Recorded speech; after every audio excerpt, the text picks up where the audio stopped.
مثلاً آج کل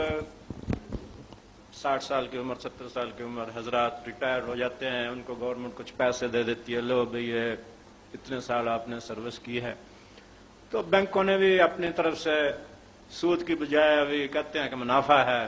تو اسکیمیں لگائی ہوئی ہیں منتھلی 6 مہینے کی کہ پرافٹ دیتے ہیں، 60 سالہ اسکیم، بہبود اسکیم یا اور اسکیم یا سرٹیفکیٹ یا ڈیفینسو سرٹیفکیٹ۔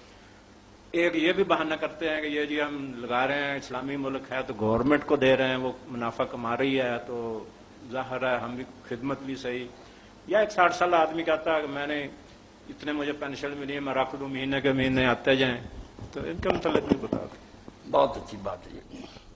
جیسے میں نے عرض کیا نا کہ اگر اسلام ہوتا تو ایسے مسائل پیدا ہی نہ ہوتے، کسی بیوہ کو، بوڑھے کو، یتیم کو فکر مند ہونے کی ضرورت ہی نہیں تھی، سب کو ملتا، بے شک وہ بینکوں میں جمع کرا، مگر چونکہ وہ صورت حال نہیں، اس لیے اب بوڑھے مجبور ہیں بیچارے کہ اگر وہ کسی کو کاروبار کے لیے دیتے ہیں بس وہ پھر تو کوئی نہ رکھیں، کبھی واپس آئے گا، ختم ہو گیا، اور اگر جمع کراتے ہیں تو یہ سود کا مسئلہ۔ تو اس بارے میں جو بات ہندوستان کے زمانہ میں مولانا مرزا خان بریلوی رحمۃ اللہ علیہ نے کہی تھی، اس میں بڑا وزن ہے۔ وہ کہتے ہیں سود نہ کہا کرو، نہ سود سمجھ کر لو، بینک بھی نہ کہیں، یہ تو حرام تو حلال نہیں ہو سکتا۔ یہ کہو کہ بیواؤں کا، یتیموں کا اور بوڑھوں کا جو معاشرے پر حق ہے، اگر وہ لوگ سیدھے طریقے سے ادا نہیں کرتے، اس طرح سے آ رہا ہے مسئلہ تو ظفر ہوتا نا کہ آدمی کو اپنا حق چور سے بھی ملے تو وہ لے سکتا، حق سمجھ کے لے کہ میرا حق ہے۔ اگر لوگ نہیں بوڑھوں کا خیال کرتے یا بیواؤں کا، تو اگر اس ذریعے سے یہ دے رہی حکومت میں اپنا حق وصول کر رہا ہوں، سود نام کی کوئی شے میرے ذہن میں نہیں، میں لعنت بھیجتا ہوں سود پر، مگر جو میرا حق ہے نا ان کے مالوں میں، اور یہ لوگ ادا نہیں کرتے، بوڑھوں کو بھی اب کہتے ہیں بوڑھوں کے ہاؤس بنا دینے والے، تو ایسی صورت میں وہ کہتے ہیں بالکل ان کے لیے حلال ہے، وہ سود نہیں، بالکل امت پر فرض ہے کہ ان کی خبرگیری کرے۔ جی بھی سودی نظام میں ان کی مدد تو ہو گئی نا، آپ نے پیسہ جب جمع کرایا؟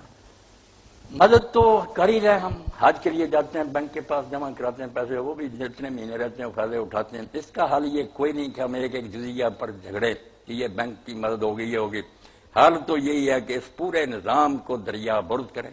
اور جو اللہ رسول نے نظام دیا اس کو برپا کرنے کی کوشش کریں، مگر وہ نظام کہیں پڑا نہیں، جیسے دینی جماعت میں کہہ دے حکومت یہ کر دے، حکومت کے پاس بھی کوئی اعلیٰ دین کا چراغ نہیں ہے کہ وہ وہاں سے لے آئے اور یہاں سیٹ کر دے، مشین نہیں ہے۔ اس کے لیے تو کہ لوگوں کے ذہن تبدیل ہو، نظام تعلیم کی تبدیلی نہ ہو۔ میں کہتا ہوں 60-70 سال بھی صبر کرنا پڑے نا، کوئی بات نہیں، چلتے رہنے دے جو چل رہا، کوئی مسئلہ نہ چھڑے، کوئی مفتی فتویٰ نہ دے کہ یہ حرام ہے یہ حرام ہے، کیوں لوگوں کو تنگ کرتے ہیں؟ چھڑا دیں گے آپ، فتویٰ دے کر صرف مصیبت میں ڈالتے ہیں۔ اللہ کے رسول علیہ السلام کو دیکھیں کہ وہی نازل ہو رہی تھی، آپ صاحب معجزات تھے، صحابہ کرام جیسے لوگ آپ کو میسر تھے کہ جو آپ کے پسینے کی جگہ خون بہانے کے لیے تیار تھے، مرسود کب ختم کیا آپ؟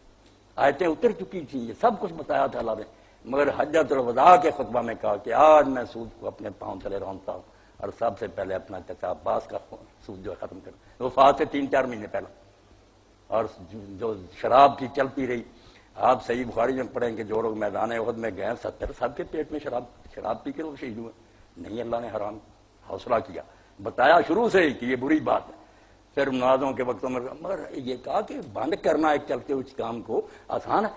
پہلے ذہن تیار کرو، جب ذہن بن گیا تو پھر آپ دیکھتے ہیں جیسے مولانا ابو الحسن ندوی لکھتے ہیں قرآن میں جتنے ہیں سوال لوگوں نے کیے ہیں، آپ نے نہیں کہا کہ یہ یسالون کر الخمر، لوگ پوچھنے لگے، فکر مند ہو گئے کہ جب قیامت آنی ہے صاحب یا رسول اس کا کیا بنے، لو گرم ہو گیا، پھر ذرا چوٹ لگائی، کام ٹھیک ہو گیا۔ جب ذہن بن چکا تھا اعلان ہوا کہ شراب حرام کر دی گئی، جو منہ سے لگی تھی کیا ہوگی، پیالے ٹوٹ گئے، اب خیالی پلاؤ پکائیں کہ بس کوئی حکم جاری کر دے صدر مملکت اسلام آ جائے گا، بے وقوفوں کی بات۔